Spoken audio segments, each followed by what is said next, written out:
ফিরহাদ হাকিমের মন্তব্যে ক্ষুব্ধ মুখ্যমন্ত্রী। তৃণমূল শীর্ষ নেতৃত্বের পাঠানো ভিডিও দেখে ক্ষোভ প্রকাশ করেছেন। মন্ত্রী কেন এমন কথা বলবেন? বিজেপির সঙ্গে পার্থক্য কি রইল? প্রশ্ন তুলে ফিরহাদকে তিরস্কার। খুব গুরুত্বপূর্ণ মমতা বন্দ্যোপাধ্যায়ের এই রিয়াকশন। ফিরহাদ হাকিমকে তিরস্কার মুখ্যমন্ত্রী বলে জানা যাচ্ছে। বিপ্লব রয়েছেন আমাদের সঙ্গে। বিপ্লব, মমতা বন্দ্যোপাধ্যায় তিনি ক্ষুব্ধ, কেন এমন বললেন ফিরহাদ? রীতিমতো ক্ষোভ প্রকাশ, জানবো ঠিক কি রিয়াকশন মুখ্যমন্ত্রীর। একদমই, দেখো যে কয়েকদিন ধরে ফিরহাদ হাকিমের যে মন্তব্য, সেই মন্তব্যের কিন্তু তোলপাড় হচ্ছে রাজ্য রাজনীতি।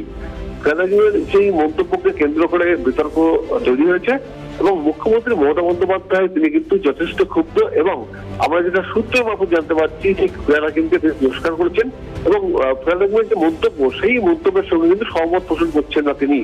অর্থাৎ ধর্ম নিরপেক্ষ যে আবহাওয়া, সেই ধর্ম নিরপেক্ষ আবহাওয়া যেভাবে তিনি রাখছেন বা বলতে চাইছেন যে ধর্ম যার যার উৎসব সবার, এইটাই বলে আসছেন মুখ্যমন্ত্রী মমতা বন্দ্যোপাধ্যায়, সবাইকে নিয়ে চলতে চাইছেন।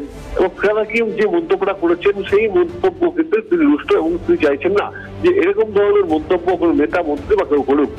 ইতিমধ্যেই কিন্তু তৃণমূল কংগ্রেসের যে শীর্ষ নেতৃত্ব, সেই শীর্ষ নেতৃত্ব একটি ভিডিও, অর্থাৎ ফিরহাদ হাকিম যে সংগঠনের অনুষ্ঠানে তাকে গিয়েছিলেন, সেই অনুষ্ঠানে যে সংখ্যালঘুদের সংখ্যাগুরু হওয়ার যে কথা বলেছিলেন, সেই কথা বলার যে বিতর্ক তৈরি হচ্ছে, যে ভিডিও মমতা বন্দ্যোপাধ্যায়ের কাছে পৌঁছেছে এমনটা আমরা জানতে পারছি। যে সেই ভিডিও দেখে কিন্তু বা তার বক্তব্য শুনে মমতা বন্দ্যোপাধ্যায় রীতিমতো রুষ্ট এবং তিনি সতর্ক করেছেন এমনটাও খবর। সতর্ক করার পাশাপাশি তিরস্কার করেছেন, অর্থাৎ রাজ্যের গুরুত্বপূর্ণ মন্ত্রী হয়ে ওই জায়গাটা বসে বা ওই পদে থেকে কিন্তু এরকম মন্তব্য করতে পারেন না। এই মন্তব্য কিন্তু অনভিপ্রেত, এমনটাও কিন্তু মুখ্যমন্ত্রী বলেছেন বলে আমরা কিন্তু সূত্র মারফত জানতে পারছি। একটা বিষয় জানার চেষ্টা করব, গত কয়েকদিন ধরে দেখা যাচ্ছে তার নিজের দলেরই একদিকে নেতা, মন্ত্রী, বিধায়ক একের পর এক বিতর্কিত মন্তব্য এবং দেখা যাচ্ছে এরপর ফিরহাদ হাকিমের মন্তব্য যেন তাতে অনেকটা বাড়তি অক্সিজেন জুগিয়েছে বিরোধীদের।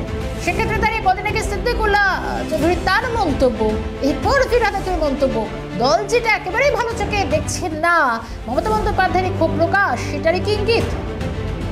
একদমই, দেখো সেটাই ঠিক। মমতা বন্দ্যোপাধ্যায় আমরা যে জানতে পারছি, উনি বলেছেন যে এরকম ধরনের মন্তব্য বিজেপি থেকে হয়ে থাকে, এরকম ধরনের মন্তব্য কিন্তু তৃণমূল করে না। এই মন্তব্যগুলো বিজেপি করলে তারা সব সিদ্ধ হয়ে পড়ে থাকে।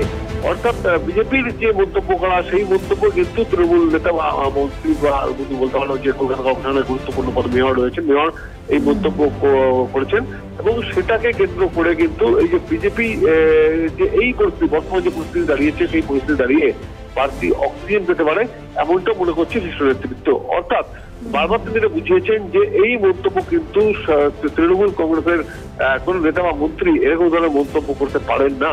সেই মন্তব্য বিজেপি যে মন্তব্য করে বা বিজেপি যে বিতর্ক তৈরি করে, সেই বিতর্কিত কথা বা মন্তব্য। বিপ্লব, আমার সঙ্গে তখন আমি তোমার কাছে আসছি। এই মুহূর্তে বিজেপি নেতা রাহুল সিনহা রয়েছেন আমার সঙ্গে টেলিফোন লাইনের। রাহুল দা, স্বাগত জানাবো ক্যালকাটা নিউজে।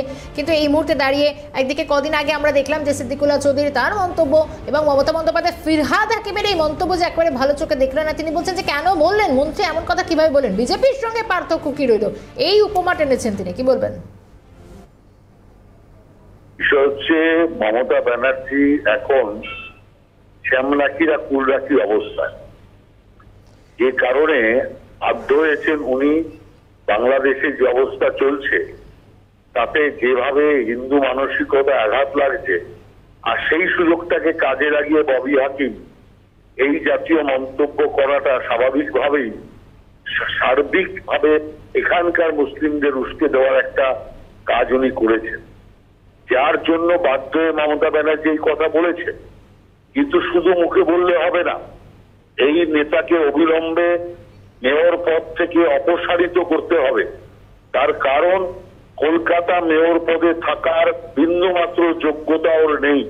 প্রথম তো মমতা ব্যানার্জি নেতাজির এই পদকে এই ববি হাকিমের মতো একজন কুলাঙ্গারকে দিয়ে পুরোপুরি কলকাতার এবং নাগরিক সমাজকে অপমান করেছে। সেই কারণে আমি মনে করি অবিলম্বে ফিরহাদ হাকিমকে হটানো দরকার এবং ওর উস্কানিমূলক এবং উগ্রপন্থী সুলভ বক্তৃতার জন্য ওর বিরুদ্ধে আইনানুগ ব্যবস্থা নেওয়া দরকার। অতএব মমতা ব্যানার্জি যদি সাহস থাকে এবং যদি এর মধ্যে বিন্দুমাত্র সততা এবং মূল্যবোধ থাকে এবং মানবপ্রেম থাকে, তো অবিলম্বে মেয়র পদ থেকে একদম। ববি হাকিমকে সরানো দরকার। একদমই তাই। রাহুল দা, অনেক ধন্যবাদ জানাই সময় দেওয়ার জন্য। রাহুল সিনহা ছিলেন আমাদের সঙ্গে ফোন লাইনে। বিপ্লব, তোমাকেও ধন্যবাদ।